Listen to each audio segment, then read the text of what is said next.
Hello, welcome to an episode of Studio Funk. Today we have a very special guest all the way from Oakland, California, one of the best pioneers, modern funk producers. Ladies and gentlemen, I'm proud to present to you E-Live. Hello, Hey. Eli. How you doing, man? Hey, everybody. Welcome to Glad Studio to be Funk. here, Aswad. Thanks for having me. No problem, man. Welcome to Studio Funk. Yeah, welcome to my studio also in the North Bay. Nice, man. Nice. How are you today? I'm great, man. Yeah. How's the weather and stuff going on? It's perfect for a change. Yeah. Yeah, no complaints right now. It's amazing. No smoke. Everything's really nice. Good vibes. I'm glad the smoke cleared up. When did that clear up? Was that not too long ago? Yeah, exactly. Yeah, man, that was crazy when that happened. That was madness. Oh yeah, that's a whole other story. Well, I'm glad that you're doing well and survived that kind of a weird experience right there with all that, the red skies and bad air going on. I'm glad that's cleared by.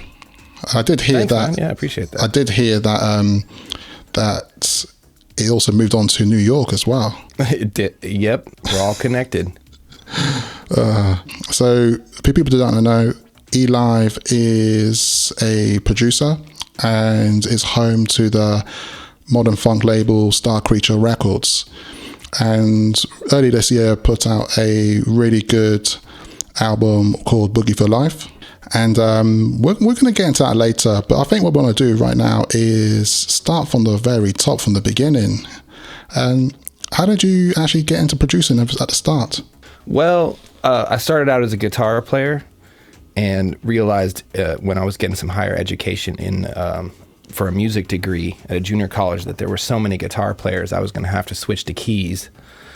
And in that process, just developed a real love for piano and keyboards, and the archetypes like Herbie Hancock, Bob James, just that really subtle, understated effect you can have with the Fender Rhodes. It captured me right away. Nice. So starting from the keys, that kind of opened up just a huge Pandora's box. You can go synth, you can go piano, you can get like that big kind of like Earth, Wind and Fire piano sound. Yeah. You can go really, intimate Fender Rhodes. The sky's the limit. So it really broadened my horizons coming from the guitar. No offense. Nice. And how early was this then? Was this something that you were, as I imagine, we're like anything really, like a craft that people spend a lot of time mastering that. This is not something that happens overnight, Yeah, I came up in like the reggae scene. Okay. Keyboards in the reggae scene. There was a ton of guitar players, a ton of bass players, a ton of drummers, a couple singers. And if you played keys, you could get in with the best singers in the county. And we have the Cali Roots scene, the summer festival. So that really put me to work, got me inspired by some amazing mentors, and then it opened up a lot of range as far as learning about Black culture, Black music. Mm-hmm. I was kind of, since jazz was a little bit, let's say, it wasn't like as hip as reggae on the scene.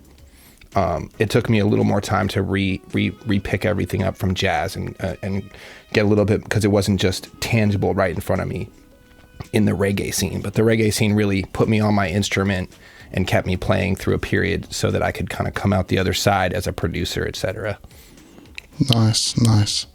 Yeah, that's quite interesting that the background there will be the reggae scene. And I think it might surprise people, because obviously people will just think because you do funk and stuff like that immediately you might referring back to like funk at the start and stuff. But it just shows you that, especially with the talents with producing, you can start from any place, Oh yeah, I mean, Bob Marley, that's some of the funkiest albums ever with that clav. Oh man. He can just create a militant, powerful sound. It's pretty much the same ensemble and band makeup that you have in funk music. So there's a lot of connections there with that classic big band reggae sound you get from Bob Marley, etc.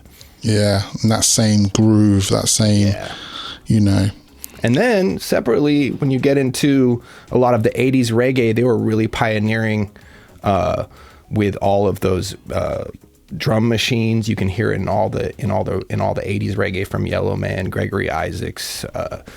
It's just that super hit and snare that just pops through the mix, and that really tight hi-hat. A lot of the same elements you find in that classic R&B engineering, mixing, makeup. Yeah, definitely. As you mentioned that, I can just imagine and hearing it right now of that snare which just cuts through.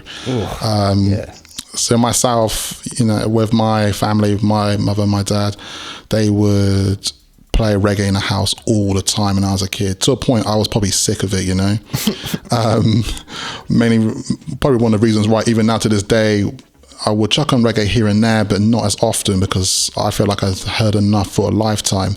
But anyway, right? I'll just listen to those mixes and just try to reverse engineer in my mind how some of these geniuses created those mixes. Yeah, I hear you. It's one of those things where you can drift off in your mind with their producing, and people still trying to replicate it to this day. But that 80s sound is, like you said, the Gregory Isaac stuff, incredible, man. Word. So then getting into the central, I did move to LA for a year, and kind of realized when I was living in LA, it was a bit before the damn funk scene, a bit before the Funkmosphere nights. So it was a little devoid of funk at that time. So it gave me a good incentive to move back to the Bay, where there was a lot of really accessible artists around San Francisco at the time. And that was even the beginning of Sweater Funk, where, they just had on tap boogie funk records every Friday night. They were relentless. They would not quit. And they had this great camaraderie. Everything you find in like a really great DJ crew, you would think a place should have a few more of those, but Sweater Funk just held it down. There's such a great dynasty at this point, where even at this point they get those really funky gigs opening up for Mayor Hawthorne on New Year's Eve, because people realize that their curation is so potent. Yeah, Sweater Funk. I also just want to give a big shout out to DJ Mama Bear, who was also featured on Studio Funk a few episodes back, part of the Sweater Funk. Shout out to LA for sure. Oh man, I've always wanted to attend a Sweater Funk night. One day I will do it. One day I'm just going to turn up. People are going to be like, "You're here?" I'm just going to be like, "Yeah." And now, of course, LA is the mecca. Yeah. So I'm always looking into LA. The Hot Hobo Camp, the Brian Ellis Camp, of course, the Damn Funk Camp, Damn Funk responsible for so much of the modern, I call it mid-tempo. Even though he DJs a lot of up-tempo stuff, he really solidified that mid-tempo sound. Mm-hmm. And so I'm always looking into the aquarium from the Bay Area and looking into the mecca of funk that is LA. Nice. You got your Diamond Ortiz. I mean, I could just go on and on. There's a long list. There's a long list.